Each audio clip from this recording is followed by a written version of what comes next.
వాక్యమన్నది పవిత్రమైనది, కీళ్లను మూల్గును విభజించుచు దూరుచున్నది.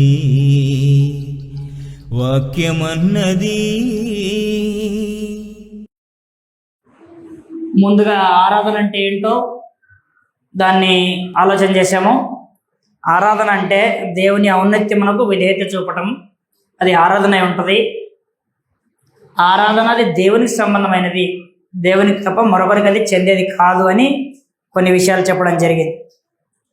తిరిగి ఆరాధన మందిర సంబంధమైనది, ఆరాధన నిబంధన సంబంధమైనది. ఈ మూడు కలిసి నడుస్తాయండి. అంటే మనం ప్రసంగాల్లో ఈ విడదీయలేని బంధం ఉంటుంది. మూడోటికి ఒక వచనం చెప్పిస్తే మూడు కలిసి ఉంటాయి అనమాట. అందులో అట్లా కలిసి నడుస్తూ ఉంటాయి. వాటిని మనము మందిరం అన్నామంటే దేవుడి దాంట్లోకి వచ్చేది దేవుని మందిరం, నిబంధన అన్నామంటే నిబంధన బట్టి మందిరం, అట్లా కలిసి ఉంటాయి అనమాట. వాటిని మనము కలిసి చదవడానికి ప్రయత్నించాలి. ఇర్మియా గ్రంథము 26వ అధ్యాయము 2వ వచనంలో, ఇర్మియా గ్రంథము 26వ అధ్యాయం 2వ వచనంలో యెహోవా ఆజ్ఞ ఇచ్చినదేమనగా, నీవు యెహోవా మందిర ఆవరణంలో నిలిచి నేను నీకు ఆజ్ఞాపించు మాటలన్నీ యెహోవా మందిరంలో ఆరాధించుటకే వచ్చు యూదా పట్టణస్థులందరికీ ప్రకటించు, వాటిలో ఒక మాటైనను చెప్పక విడకూడదు. యూదా మనుషులందరూ ఆరాధించడానికి ఎక్కడికి వస్తున్నారు? మందిరంలోని. ఎందుకు మందిరంలోనికి వాళ్ళు రావాలి అంటే ఆరాధన మందిరంలో జరగాలని దేవుడు కోరుకున్నాడు. ఆరాధన మందిర సంబంధమైంది. ఇశ్రాయేల్ ప్రజలు ఐగుప్తు నుంచి తీసుకొచ్చిన తర్వాత దేవుడు ఎవరి నాయకత్వంలో తీసుకొని వచ్చాడు? దేవుడు వారిని మోషే నాయకత్వంలో తీసుకొని వచ్చాడు. మోషే నాయకత్వంలో వచ్చినటువంటి ఇశ్రాయేల్ జనాంగానికి దేవుడు సీనాయి పర్వతం దగ్గరికి తీసుకొచ్చిన తర్వాత సీనాయి పర్వతం మీదకి వెళ్ళి నిబంధనను మోసుకొని వచ్చింది ఎవరు? అపొస్తలుల కార్యములు 7వ అధ్యాయము 36 నుండి 38, 39 వరకు. ఇతడు ఐగుప్తులోను ఎర్ర సముద్రములోను 40 ఏండ్లు అరణ్యములోను మహత్కార్యములను సూచక్రియలను చేసి వారిని తోడుకొని వచ్చెను. ఎవరి గురించి మాట్లాడేశాడు? మోషే గురించి. నా వంటి ఒక ప్రవక్తను దేవుడు మీ సహోదరులో మీకు పుట్టించును అని ఇశ్రాయేలుతో చెప్పిన మోషే ఇతడే. సీనాయి పర్వతం మీద తనతో మాట్లాడిన దేవదూతతోనూ మన పితరులతోనూ అరణ్యములోని సంఘముతో ఉండి మనకిచ్చుటకు జీవవాక్యమును తీసుకుని వచ్చిన వాడు ఇతడే. జీవవాక్యం తీసుకొచ్చాడంటే ఏం తీసుకుని వచ్చాడు అనమాట? ధర్మశాస్త్రాన్ని తీసుకుని వచ్చాడు. ధర్మశాస్త్రంలో ముందు నుండి పెద్దలు మనకు చెప్తూ వచ్చిన సంగతి ఏంటంటే 613 ఆజ్ఞలు ఉన్నాయి అని చెప్పారు. మనకు ముందున్నవారు ముందు నుంచి ఆ విషయాలు చెప్పుకుంటూ వస్తున్నారు. సుమారుగా సీనాయి పర్వతం మీద మోషే తీసుకొచ్చినటువంటి 10 ఆజ్ఞలు అన్ని కలిపి ఎన్ని ఆజ్ఞలు ఉన్నాయన్నమాట? 613 ఆజ్ఞలు ఉన్నాయని. అక్కడ నిబంధనలో భాగంగా దేవుడు మందిరాన్ని నిర్మించండి అని చెప్పాడు. మందిర నిర్మాణం.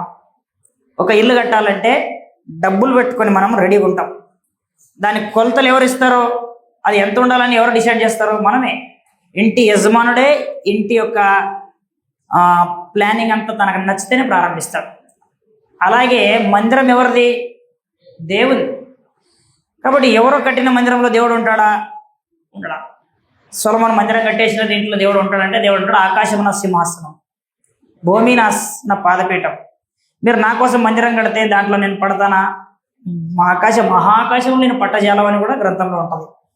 కాబట్టి మందిరాన్ని దేవుడు తనకు నివాస స్థలంగా దేవుడు కోరుకోలేదు. మీ మధ్యలో నేను ఉంటానని అన్నాడు. దేవునికి నివాస స్థలంగా ఎవరిని కోరుకున్నాడు అనమాట? ప్రజల్ని. దేవుడు ప్రజల మధ్యలో ఉంటానని అన్నాడు. అప్పుడైనా ఇప్పుడైనా దేవుడు ప్రజల మధ్యలోనే ఉంటాడు. మొదటి రాజులు 11వ అధ్యాయము 13వ వచనంలో మందిరాన్ని కోరుకున్నట్టు కనిపిస్తుంది. మొదటి రాజులు 11వ అధ్యాయము 13వ వచనంలో మాట్లాడుతూ ఈ విధంగా వ్రాయబడి ఉంది.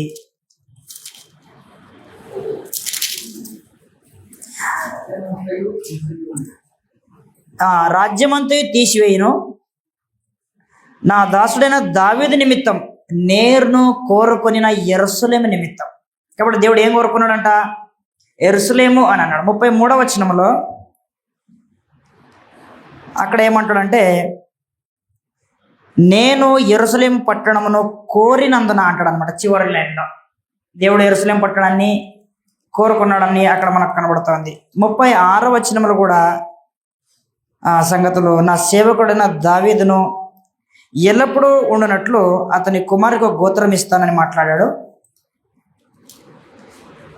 78వ కీర్తన 72 వచనాలు. 78వ కీర్తన 70 వచనంలో మరియు 72 వచనాల్లో అక్కడ ఏమంటారంటే, తన దాసుడైన దావీదును కోరుకొని, ఇక్కడ మనం ఆలోచన చేస్తే దేవుడు యెరూషలేమును కోరుకున్నాడు.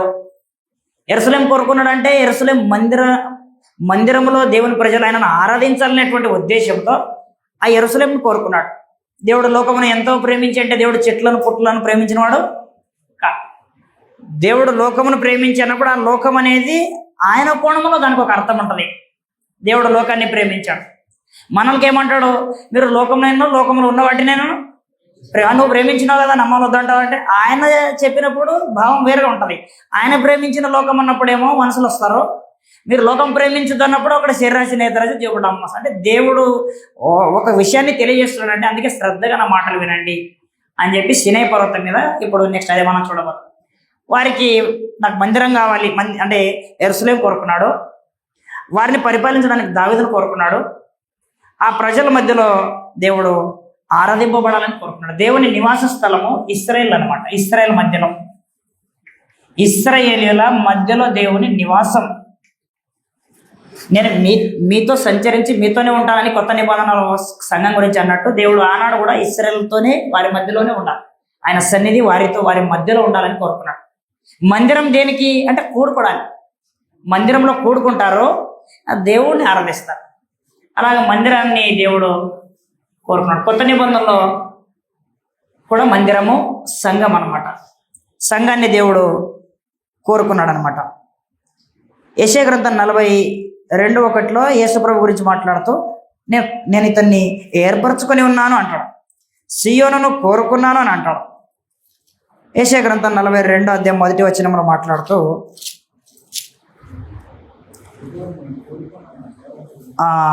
ఇదిగో ఆదుకున్న సేవకుని ఏర్పరచుకొని ఉన్నాను అంటాడు.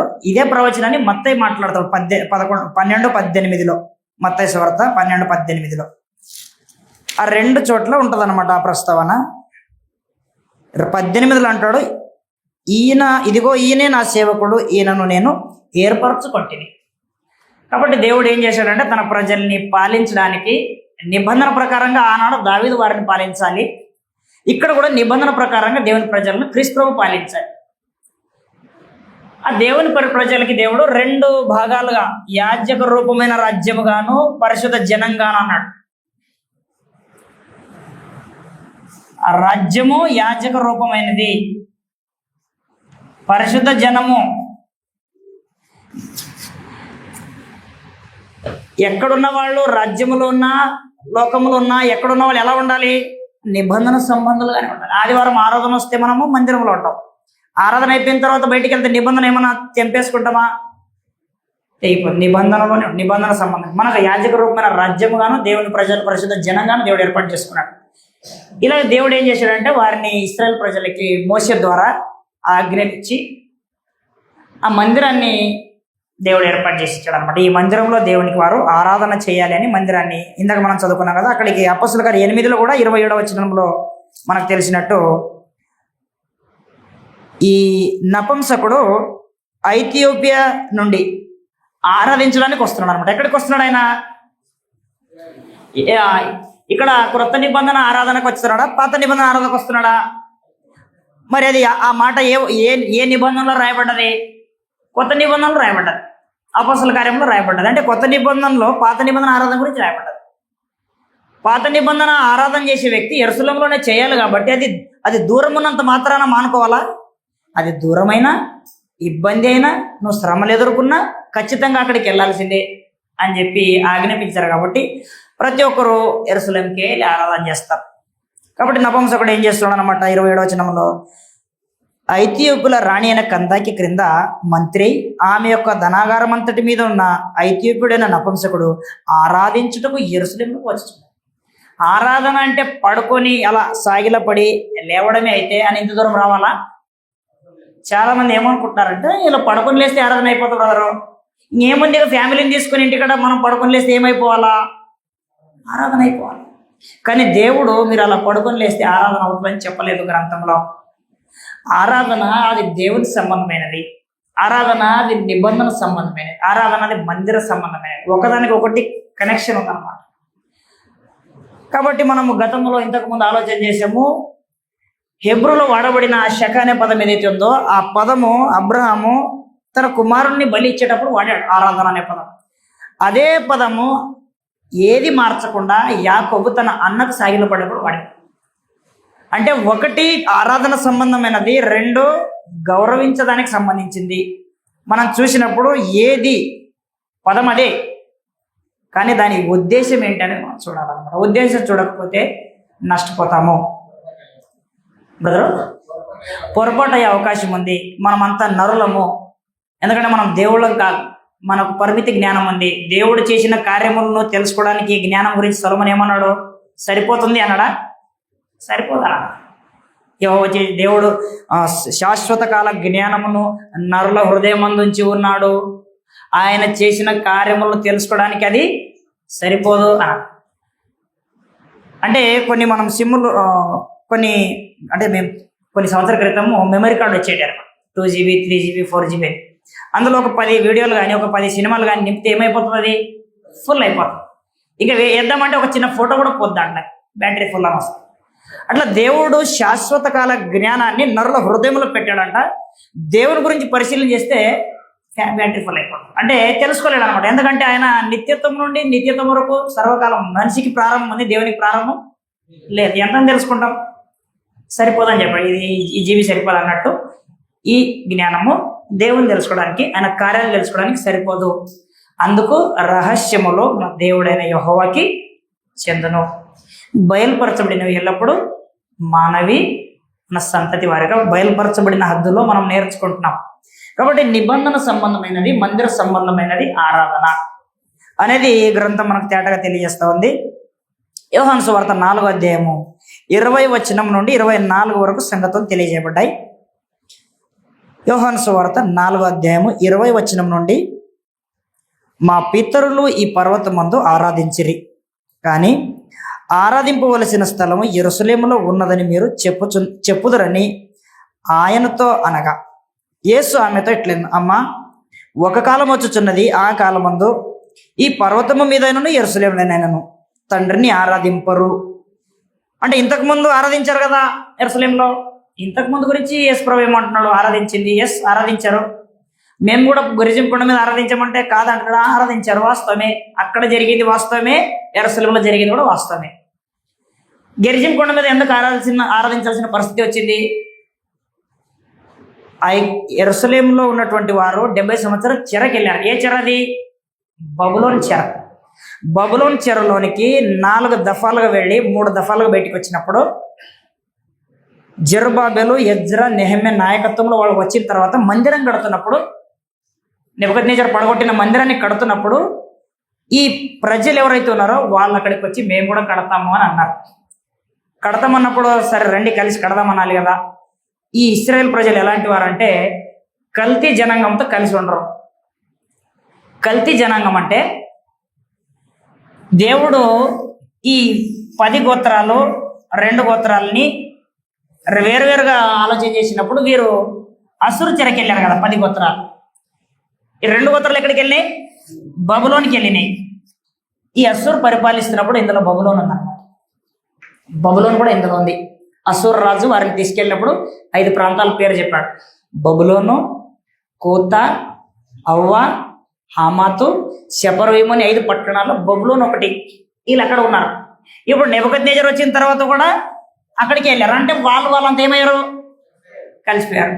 అప్పుడు ఈ జెరుబ్బాబెలు, ఎజ్రా, నెహెమ్యా నాయకత్వంలో బయటకు వస్తున్నప్పుడు వాళ్ళు కూడా ఉన్నారు. ఈ 5 ప్రాంతాల్లో ఉన్నటువంటి జనులు ఎవరైతే ఉన్నారో వీరు ఈ నెబుకద్నెజరు వీరిని, అసుర్ రాజు వీరిని ఖాళీ చేయించి యెరూషలేములో పెట్టాడు అనమాట. యెరూషలేములో ఉన్నటువంటి వారిని, అంటే యూదా ఇశ్రాయేల్ ప్రాంతంలో ఉన్న వారిని ఏమో ఇక్కడ పెట్టాడు. 5 పట్టణాల్లో ఉన్న వారిని తీసుకెళ్లి ఇటు ఇశ్రాయేల్ దేశంలో పెట్టి, ఇశ్రాయేల్ దేశంలో ఉన్న వారిని తీసుకెళ్లి ఆ దేశంలో పెట్టాడు అనమాట. అప్పుడు వీళ్ళ దేవత ఆరాధన వాళ్ళకి తెలియదు, వాళ్ళ దేశంలో ఆరాధన వీళ్ళకి తెలియకుండా పరిస్థితులు మారిపోతే వీళ్ళ దేశంలో సింహాలు వస్తాయి. ఈ దేశం పరిస్థితి మాకు తెలియదు, ఈ దేశపు దేవుడు ఎలా ఉంటాడో మాకు తెలియదు, కాబట్టి ఈ సింహాల జోలికి, ఆ సింహాల వల్ల మేము నాశనం కావాలంటే ఈ దేశపు దేవుడు, ఈ దేశపు ఆరాధన మేము ప్రారంభించాలనుకొని వీళ్ళు ప్రారంభించే సమయానికి కొంతమంది ఇశ్రాయేలు ఇక్కడ ఉండిపోయారనమాట. నెబుకద్నెజరు అసుర్ రాజు అందరిని తీసుకెళ్ళాడా, కొందరు విడిచిపెట్టాడా? కొందరు వ్యవసాయం చేసేవారు, బలహీనులు. మనం ఇల్లు ఖాళీ బ్రదరు కరెక్ట్, మనం రూమ్ ఖాళీ చేసేటప్పుడు మన పనికి వచ్చే సామాన్లని తీసుకెళ్తాం, పని రాని ఏం చేస్తాం, పనికి రాదు. అట్లా వ్యవసాయం చేయగలిగే వాళ్ళు బలహీనులు, అంటే బలహీనులు లాంటి ఎవరిని వదలాలో వారిని వదిలేసాడు. అలా విడిచిపెట్టబడిన వారు ఈ వచ్చిన ఈ 5 పట్టణపు వారితో వివాహం చేసుకొని సంతానం కన్నారంట. వారికి గ్రంథం ఏమంటే సంకర జాతి అన్నమాట. ఈ సంకర జాతి అంటే 10 గోత్రాలు 2 గోత్రాలు కలిస్తే పుట్టినవారు కాదు. ఈ 10 ఈ వీరు కలిస్తే పుట్టినవారు కాదు. అంటే ఇశ్రాయేలీలకి ఈ 5 ప్రాంతంలో ఉన్న ఈ జనులకి పుట్టినటువంటి ఈ జనము సంకర జాతి. వీరు మందిరాన్ని కట్టడానికి వచ్చారనమాట. అయ్యా, మాకు కూడా దేవుడు అర్థమయ్యాడు, మేము కూడా మీ సంతానానికి పుట్టాము, మేము మందిరం కడతాము అని వచ్చారు. అప్పుడు అవసరం లేదన్నారు అనమాట. మీరు వద్దన్నారు కాబట్టి మేము సొంతంగా మందిరం కట్టుకుంటామని గెరిజిం కొండ మీద మందిరం కట్టుకొని అక్కడ ఆరాధన చేస్తున్నారు.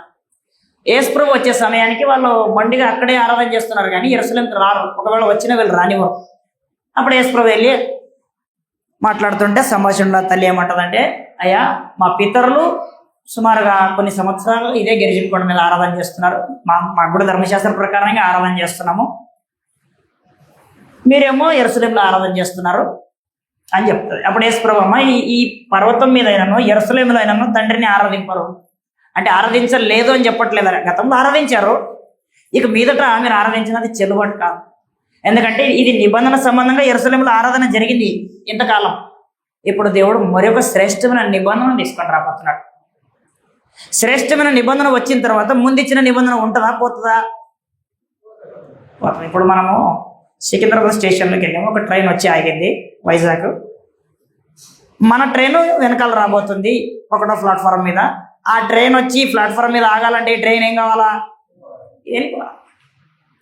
కాబట్టి ఈ నిబంధన తొలగిపోతేనే కానీ ఏ నిబంధన రాదు, కొత్త నిబంధన రాదు. దేవుడు ఏం చేశాడంటే దీన్ని తొలగించి దాన్ని తీసుకొచ్చి పెట్టేసి, ఈ నిబంధన ఏమో రాళ్లపైన రాయబడి గోడల మీద, గౌనుల మీద, గడపల మీద అన్ని చోట్ల రాస్తూ వాళ్ళు గుర్తు చేసుకునేవారు అనమాట. అలా రాయడం ద్వారా దేవుని వాక్యాలు వాళ్ళు చదువుతుంటే వారికి గుర్తొచ్చాయి. మరి కొత్త నిబంధన ఏం చేశాడంటే హెబ్రీయులకు 8వ అధ్యాయము 10వ వచనంలో హృదయమందు వాటిని రాశాడు.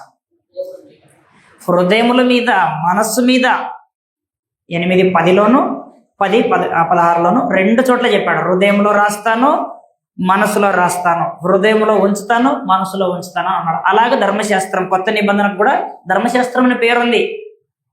సియోనులో నుండి ధర్మశాస్త్రము అన్నాడు, యెరూషలేము నుండి యెహోవాకు బయలువెళ్ళను. అక్కడ ధర్మశాస్త్రం అని వాడబడిన పదం కొత్త నిబంధనకు సంబంధించింది. ఇప్పుడు ఇదంతా నిబంధన వచ్చింది అనే దానికి మనం ఇంతసేపు ఆలోచన చేశాము. ఇప్పుడు ఆరాధన మందిర సంబంధం ఏంది అనే దానికి మనము ముందుకు వెళ్ళిపోదాం.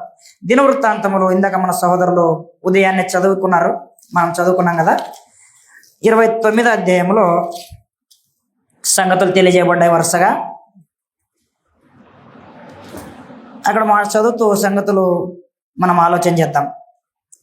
6, 7, 2 వచనాల్లో ఏమంటాడంటే, మన పితరులు ద్రోహులై మన దేవుడిని యెహోవా దృష్టికి చెడు నడత నడిచి ఆయనను విసర్జించి ఆయన నివాసమునకు పెడముఖం పెట్టుకొని దాన్ని అలక్ష్యం చేసిరి. మరియు వారు మంటపం యొక్క ద్వారములను మూసివేసి దీపములను ఆర్పివేసి పరిశుద్ధ స్థలమందు ఇశ్రాయేలు దేవుని ధూపము యొక్క దానములను అర్పింపక ఉండ్రి.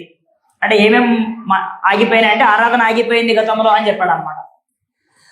ఆరాధన ఎక్కడ జరగాల? యెరూషలేములో మందిరంలో జరగాల. అది ఆగిపోయింది అని అన్నాడు. దేన్ని బట్టి ఆగిపోయింది? మా ద్వారాలు మూసేశారు, ఆ దీపాలు ఆర్పేశారు, బలిపీఠం ఆగిపోయింది, ఎక్కడదక్కడ ఆగిపోయినాయి కాబట్టి ఆరాధన ఆగిపోయింది అని చెప్పారు. తిరిగి కిందికి వచ్చిన తర్వాత ఏమంటాడంటే 18వ వచనంలో, అప్పుడు రాజని హిజ్కియా వారి యొద్దకు అంటే హిజ్కియా యొద్దకు పోయి, మేము యెహోవా మందిరం అంతటిని, దహన బలిపీఠమును, 3 ఉపకరణములను, 4 సన్నిధి రొట్టెల నుంచి బల్లను ఏం చేస్తాము? పవిత్రపరుస్తాము అని చెప్పి. ఆరాధన దేన్ని బట్టి ఆగిపోయిందో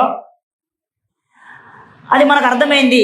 అది మా పితరుల అవిధేయతను బట్టి, వారి యొక్క చెడుతనాన్ని బట్టి, వారు చేసేటువంటి పాపాన్ని బట్టి, దేవుని నిర్లక్ష్యం చేసిన దాన్ని బట్టి ఆరాధన ఆగిపోయింది. తిరిగి ఆరాధన మేము ప్రారంభిస్తాం.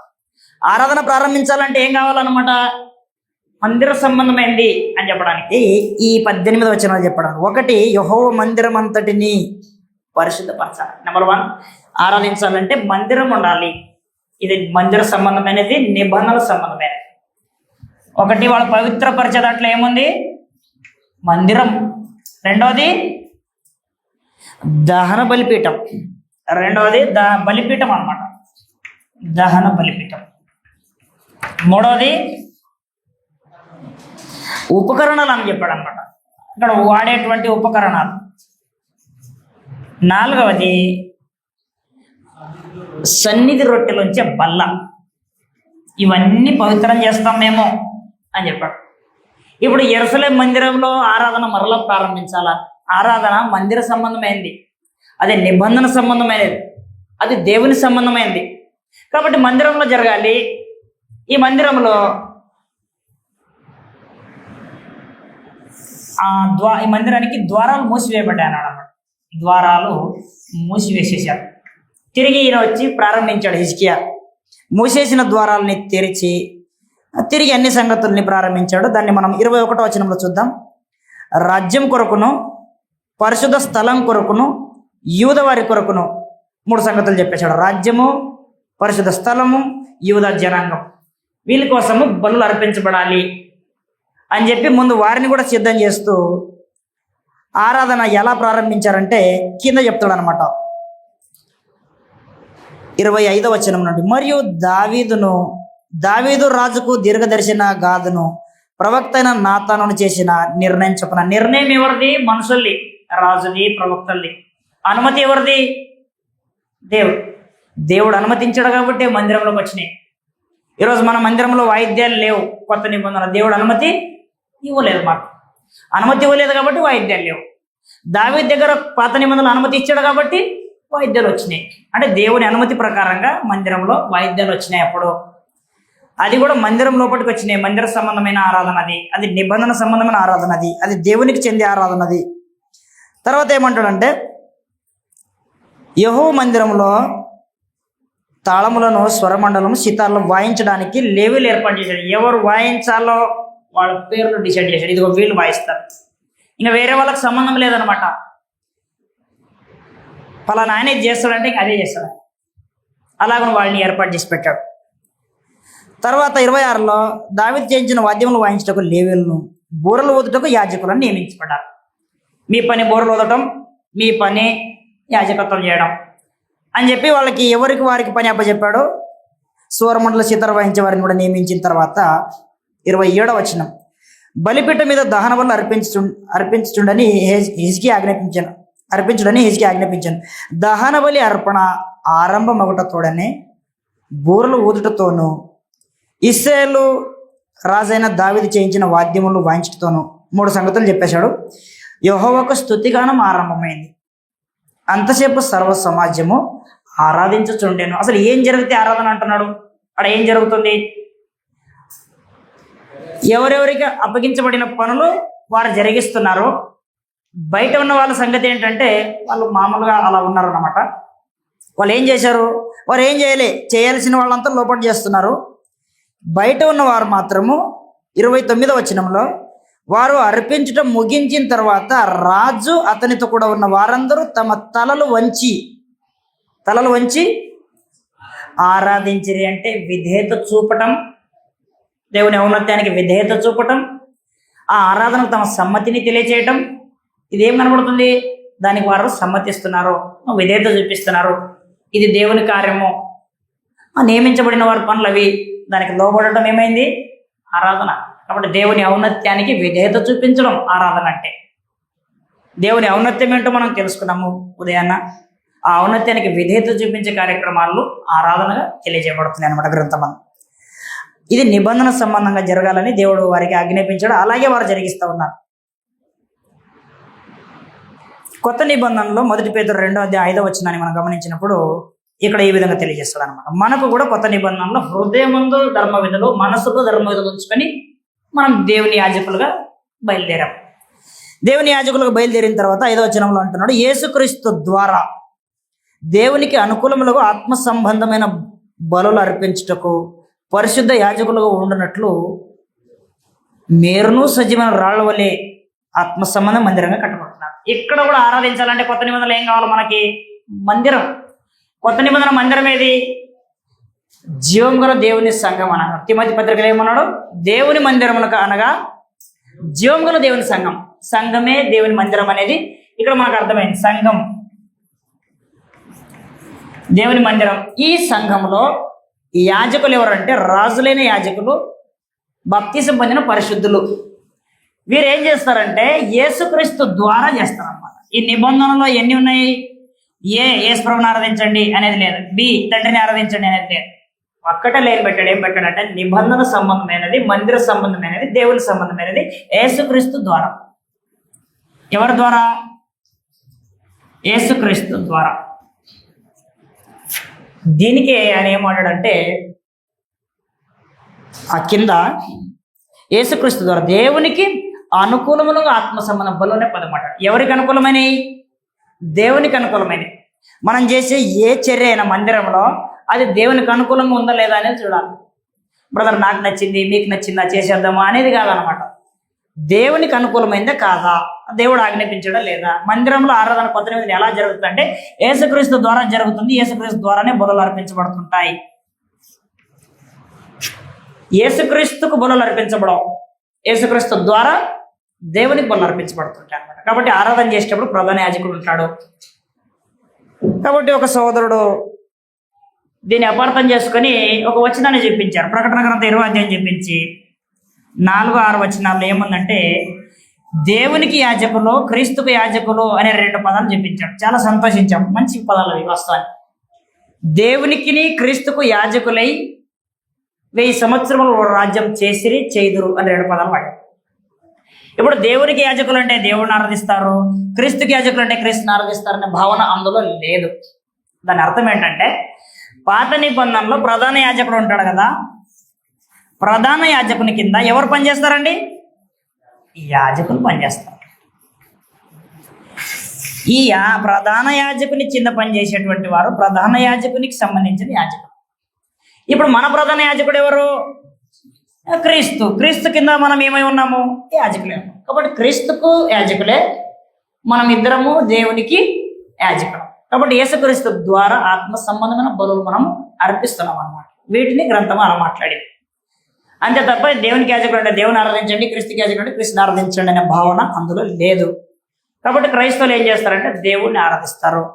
ఆరాధన అనేది మనం ఉదయాన్నే చాలా క్లియర్గా సంగతులు ఆలోచించాం. అది దేవుని ఔన్నత్యానికి విధేయత చూపించు. 111 కీర్తనలో మనము ముందుగా చూసాం. ఆరాధన అనే దానికి నిర్వచనం చెప్పబడింది అనమాట. 9వ వచనంలో ఏం చెప్పాడంటే ఆయన నామము పూజింపదగింది. కాబట్టి పూజించదగింది వ్యక్తులు ఎవరెవరో కాదు, ఆయన నామం. అది మనము మనసులో పెట్టుకొని ఇప్పుడు మందిరానికి వచ్చాము. కొత్త నిబంధన మందిరంలో రాజులైన యాజకులుగా మనం ఉన్నాము. ఈ రాజులైన యాజకులుగా మనము ఆరాధన చేయడానికి సిద్ధపడి దేవుని మందిరంలో సంగతులు అర్పించబడుతూ ఉంటాయి. ఇక్కడ ముఖ్యంగా 4 సంగతులు, 3 యుగాల్లో 4 సంగతులు వరుసగా చెప్పబడ్డాయి. ఒకటి పితరుల యుగము,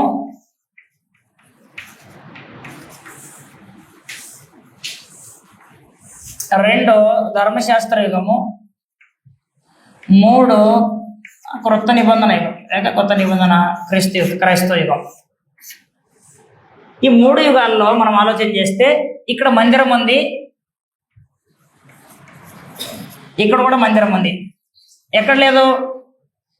పితరుల యుగంలో మందిరం లేదు. అక్కడ బలిపీఠం కట్టి ఆరాధన చేస్తూ ఉంటారు అన్నమాట. మందిరం ఇక్కడ చట్టం ఉంది కానీ కనపడదు.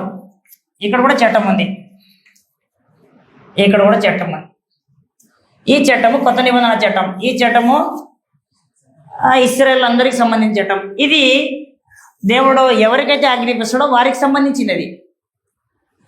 ఈ చట్టము మనం ఆలోచన చేస్తే ఇక్కడ ఒక వ్యక్తిని సెలెక్ట్ చేసుకుంటే, ఒకటి హెబ్రీ పత్రికలో అంటాడు, ప్రతి ప్రధాన యాజకుడు అర్పణలను బలులను అర్పించుటకు మనుషుల నుండి నియమించబడతాడు. అంటే రెండు సంగతులు చెప్పాడు. ఒకటి అర్పణ, రెండు బలులు అని చెప్పాడు. ఇప్పుడు అర్పణ బలి ఈ రెండు ఇక్కడ ఉన్నాయి లేదా? ఇక్కడ ఉన్నాయి. క్రొత్త నిబంధనలో యేసు ప్రభు తను తాను ఎలా అర్పించుకున్నాడు? ఒకటి దేవునికి అర్పణగాను బలిగాను అర్పించుకున్నాడు. ఇప్పుడు క్రైస్తవుల గురించి మాట్లాడుతూ మనం తను తాను దేవునికి సజీవ యాగంగా ఏం చేయాలి? దేవునికి సమర్పించుకోవాలంటే అర్పించుకోవాలన్నమాట. అర్పణ అంటే క్రీస్తు అర్పణ బలి అయిపోయింది, మనం అర్పించుకోవాలి. కానుకలు కూడా అర్పించాలి, ఆత్మ సంబంధ బలులు మనం అర్పించాలి. ఇంకొకటి యాజిటీస్గా సాగిన మూడో విషయం ఏంటంటే విశ్వాసం. హేబేలు విశ్వాసమును బట్టి దేవునికి ఏం చేశాడంట? బలి అర్పించడం. అంతేనా? దేవునికి బలి అర్పించింది అనుమానంతో, మా డాడీ చెప్పాడు కాబట్టి ఏదో తప్పక ప్రెజర్ పెట్టాడు కాబట్టి చేసి అలాంటివి చేశాడా? విశ్వాసంతో అర్పించడం అనమాట. కాబట్టి విశ్వాసంతో అర్పించడం అనేది ఇక్కడ ఇశ్రాయేలు ప్రజలు విశ్వాసముతో కొందరుంటే మరికొంతమంది విశ్వాసం గల వారితో కలిసి నడవలేదు అని చెప్పాడు. ఇలా విశ్వాసంతో కలిసి నడవపోయేసరికి దేవుడికి అంటే తండ్రి దేవునికి అది కోపం వచ్చి యెషయా గ్రంథం 1వ అధ్యాయంలో అంటాడు, నా మందిరానికి రమ్మనవాడెవడు అన్నాడా? 1వ అధ్యాయం యెషయా గ్రంథంలో ఏది లేకపోతే ఆ మాట అన్నాడో 11వ వచనం, విస్తారమైన మీ బలులు నాకేలా, దహన బలులకు పొట్టేళ్లను బాగుగా మేపిన దూడల క్రొవ్వును నాకు వెక్కసమాయను. కోడెల రక్తమందైనను గొర్రెపిల్ల రక్తమందైనను మేకపోతుల రక్తమందైనను నాకిష్టం లేదు. నా సన్నిధిని కనబడవలెనని మీరు వచ్చుచున్నారే, నా ఆవరణమును తొక్కుటకు మిమ్మల్ని రమ్మన్నవాడేవాడు. కాబట్టి మీరు బలులు ఉన్నాయి మీ దగ్గర, అర్పణలు ఉన్నాయి, ఏం లేదు? విశ్వాసం లేదు. రెండవది హేబేలు వాళ్ళ చరిత్ర మనం చదివితే వాళ్ళ అన్న సత్క్రియలు చేయలేదంట. హేబేలు చేసింది సత్క్రియగా లెక్కించబడింది, వాళ్ళ అన్న చేసింది సత్క్రియగా లెక్కించబడలేదు. విశ్వాసం లేని క్రియలేని విశ్వాసము మృతము. కాబట్టి హేబేలు విశ్వాసంతో బలి అర్పించాడు, సత్క్రియ జరిగించాడు అనమాట. అప్పుడు దేవుడు అన్నాడు వాళ్ళ అన్నకి, నువ్వు సత్క్రియ చేసిన ఎడల తలెత్తుకొనవా? కాబట్టి బలి జరిగింది, అర్పణ జరిగింది, విశ్వాసం లేదు, సత్క్రియ లేదు, కాబట్టి రిజెక్ట్ అయిపోయింది. ఎప్పుడైతే బలి అర్పణ విశ్వాసము సత్క్రియ ఉంటుందో అంగీకరించబడుతుంది.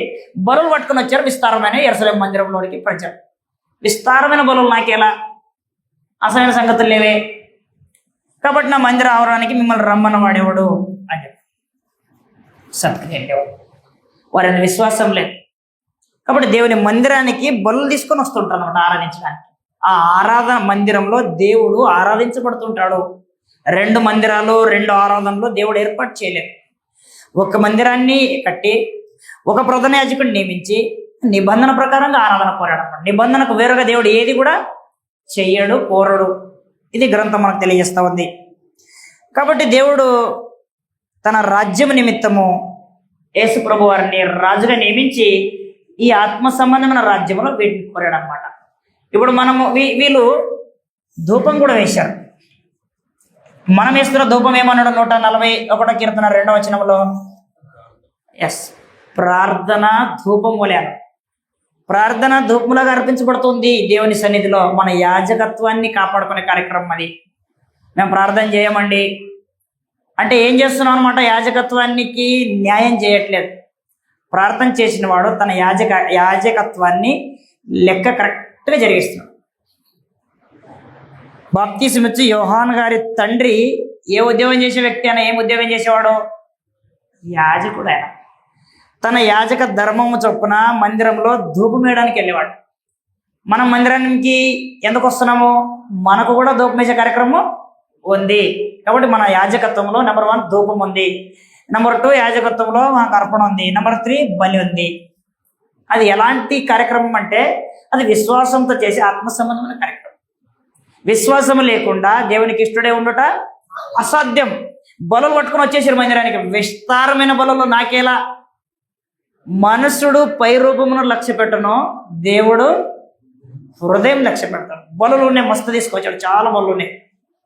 లోడ్ ఉంది. దాసులకు చెప్పాడు, అవి మందిరం దాకా గేట దాకా తీసుకురండి, అక్కడ నేను తీసుకెళ్తాను. వందల బలులు, విస్తారమైన బలులు నాకేలా. కాబట్టి మీరు బాగుగా మేపిన పొట్టేళ్ళు, బాగుగా మేసిందంటే కండలు తిరిగి ఉంటుంది అనమాట. బాగుగా మేపిన పొట్టేళ్ళు తీసుకొచ్చారు. అవుద్దనడా? మరి ఏం కావాలి నీకు? దేవునికి కావాల్సింది విశ్వాసంతో కూడిన క్రియ. కాబట్టి క్రియలు లేని విశ్వాసం మృతమైతే దేవుని ఆవరణను తొక్కే హక్కు మనకు లేదు. ఇలా వరుసగా 3 యుగాల్లో కూడా కార్యక్రమాలు జరుగుతూ వచ్చినాయి. 3 యుగాల్లో కూడా ఆరాధన పొందింది దేవుడే. దేవుడు చేసుకున్న నిబంధనను బట్టి, దేవుడు ఏర్పాటు చేసిన స్థలము ప్రదేశాన్ని బట్టి దేవునికి ఆరాధన జరిగింది. అది మందిర సంబంధంగానే జరిగింది, అది నిబంధన సంబంధంగానే జరిగింది, అది దేవుని సముఖమందే జరిగింది, అది దేవునికి జరిగింది. ఆ దేవునికి తప్ప ఇంకా మరొకరికి ఎవరికి కూడా తన మహిమను ఇవ్వను అన్నాడు యెషయా గ్రంథంలో. నా మహిమను మరి ఎవరికి నేను ఇచ్చేవాడను కాను. అపోజ్ ఏం చేశాడంటే, నీ మహిమను తీసుకెళ్ళి నేను విగ్రహారాధన చేయడానికి ప్రవేశపెడతాను మనుషుల్ని. మనుషులు ఏమందరూ అందరూ విగ్రహం వైపు మళ్ళించాడు. దేవుని మహిమ ఏమైపోయింది? మరొక వైపు వెళ్ళిపోయింది. దేవుని మహిమను సృష్టికర్తకు ప్రతిగా సృష్టిని ఆరాధించేటట్టుగా మనుషుల్ని పంపించాడు. ప్రకటన గ్రంథంలో చక్రవర్తిని ఆరాధించండి అనేటువంటి పరిస్థితులు తీసుకుని వచ్చాడు. ఇప్పుడు ఇదంతా ఏంటంటే దేవునికి చెందాల్సిన మహిమ దేవునికి చెందనీయకుండా చేసే చర్యలు. ఒకవేళ దేవుని చేయడానికి మనం వస్తే నిబంధన ప్రకారంగానే జరగాల.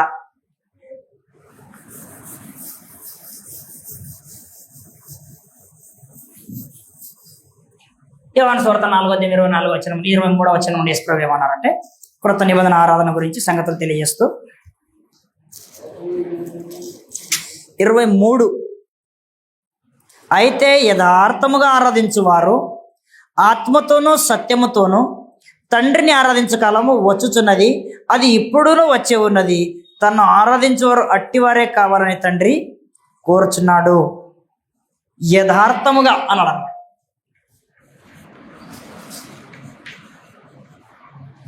యథార్థంగా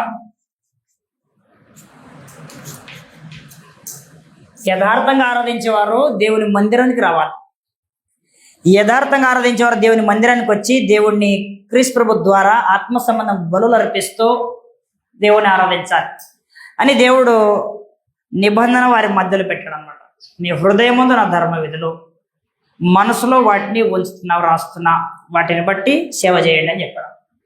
ఒకనాడు ఇశ్రాయేలు ప్రజలు రాజుని నియమించుకుంటే రాజు చేతులు ఏం పెట్టేవాడు? ధర్మశాస్త్రం పెట్టాడు. ధర్మశాస్త్రం ప్రతి రాసుకొని ఒకటి యాజకుడి దగ్గర మందిరంలో ఉండాలి, రెండవది రాసుకొని ఎవరి దగ్గర ఉండాలి? ఆ రాజు దగ్గర ఉండాలి. బ్రతికినంత కాలము అతన్ని దాన్ని చదువుతూ ఉండాలి, దాంట్లో ఉన్నటువంటి ప్రకారంగానే కార్యక్రమాలు జరిగించాలి. ఈ రోజు మనల్ని కూడా దేవుడు రాజులుగా యాజకులుగా నియమించి మన చేతిలో కూడా పెడితే పక్కన పెడతామని హృదయం ముందు పెట్టుకోండి అన్న. రోమపత్రికలో అంటాడు, నీ వాక్యము ఎక్కడెక్కడ ఉందంటాడు? నీ నోటను, నీ యొద్దను, నీ నోటను, నీ హృదయంలోను 3 చోట ఉందని చెప్పాడు. మన యొద్ద ఉంది అంటే బైబుల్ రూపంలో, పుస్తక రూపంలో మన యొద్ద ఉంది. నీ నోట ఉంది అంటే ప్రసంగ రూపంలో, సందేశ రూపంలో ఉంది. మీ హృదయంలో ఉంది, రాయబడి ఉంది అనమాట. కాబట్టి దానిని బట్టి యాజకులుగా మనం నడుచుకోవాలి, మసలుకోవాలని దేవుడు కోరుకున్నాడు. ఎంతమంది మనము హృదయంలో రాయబడిన దాన్ని బట్టి, నిబంధన బట్టి నడుచుకోవాలని ఆలోచన కలిగి ఉన్నాం అనేది ఆలోచన చేయాలి. ఎందుకంటే ఇలా జరిగించకపోతే అది ఆరాధన దేవుడు అంగీకరించే కార్యక్రమం అది జరగదు అనమాట. ఎన్నడూ లేదు అలాంటి పరిస్థితి. కాబట్టి నిబంధన సంబంధంగా ఆరాధించే యథార్థవంతులు సంపూర్ణ సిద్ధి పొందిన వారై ఉండాలి. సంపూర్ణ సిద్ధి. ఈ 2 యుగాల్లో ఉన్న వారికి సంపూర్ణ సిద్ధి ఉందా? వారి పాపములు వారికి జ్ఞాపకానికి వస్తున్నాయి. హృదయము, మనస్సాక్షి కల్మషం అయిపోయింది. ఇప్పుడు దేవుణ్ణి ఆరాధించాలన్నా, దేవుణ్ణి సేవించాలన్నా మనిషికి కావాల్సింది ఒకటి మందిరం కావాలనుకున్నాము, 2 నిబంధన కావాలి,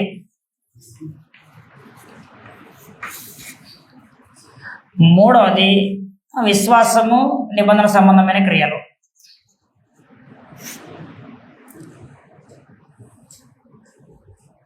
విశ్వాస సంబంధమైన నిబంధన సంబంధమైన క్రియలు. తర్వాత ఆత్మ, వాగ్దానం చేయబడిన ఆత్మ ముద్ర. ఆత్మ, పరిశుద్ధాత్మ అనే వ్యక్తిని పొందు హృదయంలో ముద్రగా ఆత్మ ముద్ర. ఇది ఉంటేనే మందిరంలోకి అనుమతి ఉందన్నమాట. ఇప్పుడు ఒక కాలేజీలో అడ్మిషన్ లేకుండా ఒక వ్యక్తి రోజు చదువుకోగలడా? చదువుకోలేడు. మరి దేవుడే కట్టినటువంటి మందిరంలో మనము ప్రతి దినము లేక ప్రతి రోజు లేక ప్రతి వారము ఆరాధన చేయాలన్నా, సంఘంతో కూడుకోవాలన్నా మనకేముండాలి? ఆయన ద్వారా మనకు అంగీకార యోగ్యమైనది లేక దేవుడు మనల్ని అంగీకరించేటట్టుగా హృదయంలో ఆ సంచకరమైన ఆత్మ ముద్ర ఉండాలి. ఆ ముద్ర లేకుండా ఎవరు దేవుని ఆరాధించడానికి వెళ్ళారు. దేవుడు ముందుగా హృదయంలో ముద్రను చెక్ చేస్తాడు అన్నమాట. యెహెజ్కేలు గ్రంథం 9వ అధ్యాయంలో సంగతులు రాయబడ్డాయి. మందిరంలోకి వెళ్ళి ఏం చేయమన్నాడు అంటే, ఎవరు ఆరాధనకు అర్హులో వాళ్ళని మార్క్ చేయాలన్నాడు. మొత్తం తిరిగి చూశాడు, ఒక్కరు కూడా కనబడలేదు. ఒక్కరు కూడా కనబడలేదు. ఎవరు కనబడకపోయేసరికి ఎవరిని ముద్రించాలో అర్థం కాలేదు. కొత్త నిబంధనకు వచ్చిన తర్వాత దేవుడు ముద్రించబడిన వారి సంఖ్య చెప్పాడంట. 1,44,000 మంది కనిపించారంట. అది క్రీస్తు ప్రభు సంఘానికి ఇవ్వబడిన సంఖ్య. క్రీస్తు ప్రభు సంఘము అంటే రక్తంతో కొనబడిన వారి సంఖ్య సంపూర్ణంగా చెప్పాలంటే 1,44,000 అని చెప్పాడు. అది సంఘానికి. అలాంటి ముద్రించబడిన వారు, ఆత్మచేత ముద్రించబడిన వారు, ముద్రించబడిన వారి లెక్క చూడగా అంత వెళ్ళిన వీరు ఆరాధనకు అర్హులు అనమాట.